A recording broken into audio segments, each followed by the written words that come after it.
Sabi po rito, the will of God regarding human life is expressed in the Ten Commandments and explained by Jesus in the Sermon on the Mount. The Decalogue was given to God's covenant people and the world to guide their lives and protect them. Its commandments are unchanging truths which should be cherished, respected, and obeyed. The psalmist praises God's law, Psalms 119, and Paul calls it holy, righteous, and good. Romans chapter 7 verse 12. The sixth commandment states. So, andito yung ika-6 na utos. Ngayon, tingnan muna natin ito. Bigyan natin ng pansin. Meron ako nakikita sa Facebook na panunuya sa Adventist na di umano, ang Adventist ay nagtuturo ng 10 utos. Pero pumapatay naman ng sanggol. Sabagay, masanay na po tayo na yung mga panunuligsa sa atin. Kasi sa atin mismong statement ay binabanggit po rito, kung titingnan natin ang mga salita na ginamit dyan,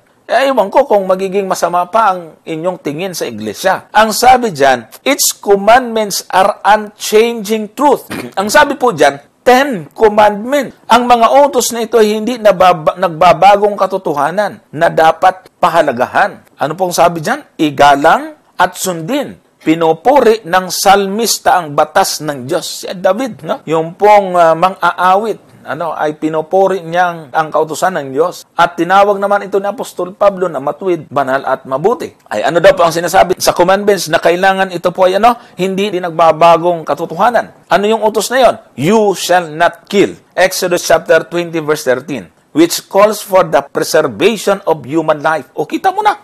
Yung ika-6 na utos na huwag papatay, ay katumbas po nito yung abortion. Tapos pagbibintangan natin na ang church ay pumapatay, madidismaya tayo, mga kapatid. Minsan baliktad po talaga, no? Parang ang dating ay may ilan-ilan na kapatid na kailangan i-review ang mga pastor, ang mga church. Sabing ganun eh. Baka po kasi kailangan tayo ang i-review. Hindi ho yung ating mga leader. Yung huwag kang papatay, ito ay utos na nagpapahalaga sa buhay. Sabi diyan, which calls for the preservation of human life. The principle to preserve life enshrined in the sixth commandment places abortion within its scope. Ano daw po ang ibig sabihin? The principle to preserve life enshrined in the sixth commandment places abortion within its scope. So, ang ibig sabihin, yung pong ika-6 na utos, saklaw ho nito yung abortion, kasalanan nyo. Ibig sabihin, itong pahayag ng church ay dapat natin sabihin, praise God. Hindi yan, ayoko na. Walang ganon, mga kapatid. Hindi yung ayoko nang magsimba, mali ang church. Ang dapat sabihin natin, praise God. Kasi ang ginamit natin ay yung tamang statement. Hindi yung mga nakaraan na kailangang reviewin. Mga taga-subaybay, sana mag-isip po tayo sa bagay na ito. Kaya nga sabi diyan, pinagtibay ni Jesus ang utos na huwag kang papatay. Bakit? Binanggit sa Mateo 21:22. O ang buhay ay protektado ng Diyos. Life is protected by God. It is not measured by individuals' ability or their usefulness, but by the value that God's creation and sacrificial love has placed on it.